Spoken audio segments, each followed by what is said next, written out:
आज बात करते हैं एक ऐसे बड़े बदलाव की जो भारत में करोड़ों लोगों के काम करने के तरीके को, उनकी सेफ्टी को हमेशा के लिए बदलने की ताकत रखता है। जी हां, हम बात कर रहे हैं OSH कोड 2020 की। ये सिर्फ कुछ नियमों का फेरबदल नहीं है, बिल्कुल नहीं। ये तो सुरक्षा, अधिकार और हां, बिजनेस करने के तरीके को भी एक बिल्कुल नया रूप देने की कोशिश है। तो चलिए समझते हैं कि आखिर इसमें ऐसा क्या खास है। अच्छा, जरा सोचिए कि एक पहेली सुलझानी है, लेकिन उसके टुकड़े वो 13 अलग-अलग डिब्बों में बंद हैं। सुनने में ही मुश्किल लग रहा है ना? बस साल 2020 से पहले भारत में वर्कप्लेस सेफ्टी का कुछ ऐसा ही हाल था। कानूनों का एक ऐसा मकड़ जाल जिसमें उलझना तो बहुत आसान था, पर रास्ता खोजना लगभग नामुमकिन। और इसका नतीजा, कंपनियों के लिए नियम मानना सिरदर्द और मजदूरों के अधिकार वो तो जैसे कहीं गुम ही हो गए थे। ये देखिए स्क्रीन पर, ये कोई एक दो कानून नहीं थे, बल्कि पूरे 13 अलग अलग एक्ट्स का एक जंगल था। सचमुच, मतलब फैक्ट्री के लिए नियम अलग, माइंस के लिए बिल्कुल अलग, और कंस्ट्रक्शन साइट्स के लिए तो कुछ और ही कहानी। सोचिए जरा, एक ही देश पर काम करने के 13 अलग अलग कानून। ऐसे में कोई कैसे नियमों का पालन करेगा? 13 ये सिर्फ एक नंबर नहीं है।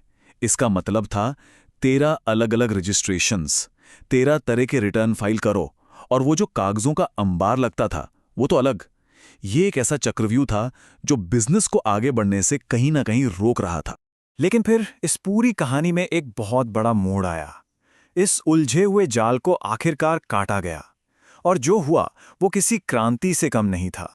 और वो 13 कानून सिमट कर बन गए सिर्फ एक। जी हां, बस एक। यही इस पूरे रिफॉर्म की, इस पूरे सुधार की आत्मा थी। अनेक से एक का सफर, ताकि उलझन खत्म हो और चीजें साफ हों। तो इस एक समाधान का नाम क्या है? इसका नाम है occupational safety, health and working conditions code 2020, या जिसे हम सब OSH कोड के नाम से जानते हैं।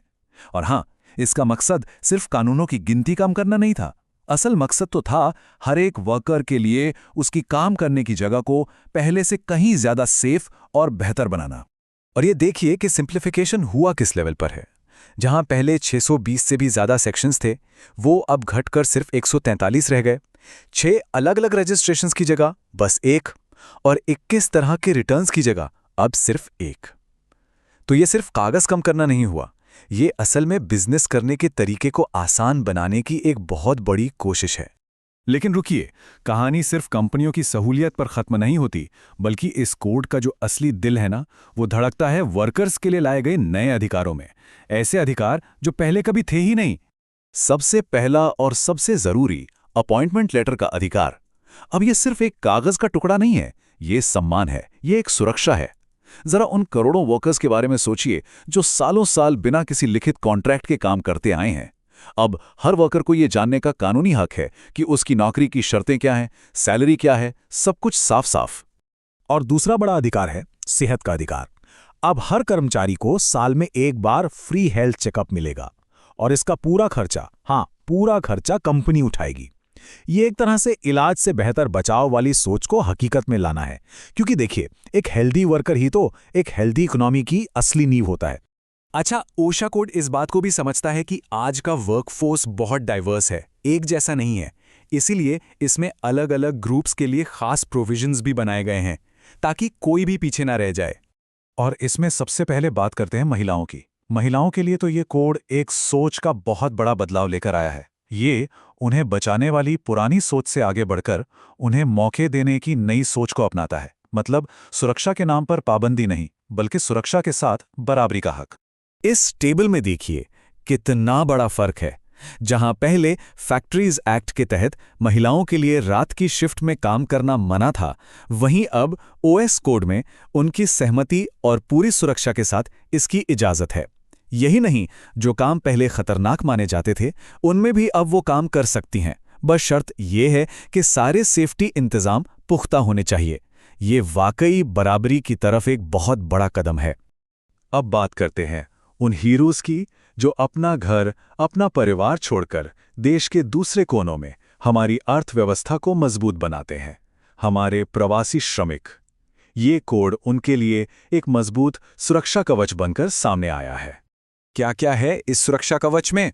अब उन्हें घर जाने के लिए सालाना ट्रैवल अलाउंस मिलेगा, उनका राशन कार्ड देश में कहीं भी चलेगा, मतलब पोर्टेबिलिटी, और अपनी किसी भी शिकायत के लिए एक डेडिकेटेड टोल फ्री हेल्पलाइन भी होगी। ये एक ऐसा सेफ्टी नेट है जो ये पक्का करता है कि वो घर से दूर हैं पर अकेले नहीं। इस कोड ने सिर्फ नियम नहीं बदले, बल्कि नियम लागू करने वालों की भूमिका को भी पूरी तरह से बदल दिया है। अब जो इंस्पेक्टर है वो सिर्फ गलतियां पकड़ने वाला अफसर नहीं है, बल्कि वो एक इंस्पेक्टर कम फैसिलिटेटर है। मतलब एक ऐसा साथी जो नियम मानने में मदद भी करेगा। देखिए फर्क कितना बड़ा है। पहले का इंस्पेक्टर सिर्फ सजा देने पर फोकस करता था, लेकिन आज का इंस्पेक्टर कम फैसिलिटेटर सलाह भी देगा, गाइड भी करेगा। मतलब अब अप्रोच दुश्मनी वाली नहीं, बल्कि साथ मिलकर काम करने वाली है। मकसद सजा देना नहीं, बल्कि सुधार लाना है। ये डर की जगह भरोसे का रिश्ता बनाने की एक पहल है। और इसी नई सोच का सबसे बड़ा सबूत है ये नियम, कंप्लाई बिफोर प्रोसिक्यूट। इसका मतलब क्या है? मतलब ये कि अब कोई गलती होने पर सीधी कार्रवाई नहीं होगी। पहले एक लिखित नोटिस दिया जाएगा, फिर उस गलती को सुधारने के लिए 30 दिन का मौका मिलेगा। और केस करना यानी प्रोसिक्यूशन वो आखिरी रास्ता होगा, पहला नहीं। तो चलिए अब इन सारी बातों को समेटते हैं। इसका निचोड़ क्या है एक एम्प्लॉयर के लिए और एक एम्प्लॉई के लिए? असल में क्या बदला है? एम्प्लॉयर्स के लिए ये एक सीधी साधी टू डू लिस्ट है। सबसे पहले सिंगल पोर्टल पर रजिस्ट्रेशन कराएं, अपने सभी कर्मचारियों को अपॉइंटमेंट लेटर दें, अगर जरूरत है तो एक सेफ्टी कमेटी बनाएं, और हां, सबके लिए फ्री एनुअल हेल्थ चेकअप की व्यवस्था करें। ये कुछ सबसे जरूरी कदम है। और कर्मचारियों के लिए सबसे जरूरी टेक अवे क्या है? अपने अधिकारों को जानना। अब एक लिखित अपॉइंटमेंट लेटर लेना हक है, फ्री एनुअल हेल्थ चेकअप भी हक है, और अगर वर्कप्लेस पर कोई असुरक्षित हालत है तो उसके खिलाफ बिना डरे आवाज उठाने का भी हक है। ये याद रखना जरूरी है कि अधिकार जानने से ही अधिकार मिलते हैं। तो आखिर में एक बड़ा सवाल यही उठता है, क्या ये OSH कोड 2020 बिजनेस करने में आसानी और वर्कर के सम्मान के बीच एक नया बैलेंस बना पाएगा? ये एक ऐसा सुधार है जिसमें भारत के वर्कप्लेसेस का भविष्य बदलने की क्षमता है। लेकिन क्या ये अपनी उम्मीदों पर खरा उतरेगा? इसका जवाब तो खैर आने वाला वक्त ही देगा।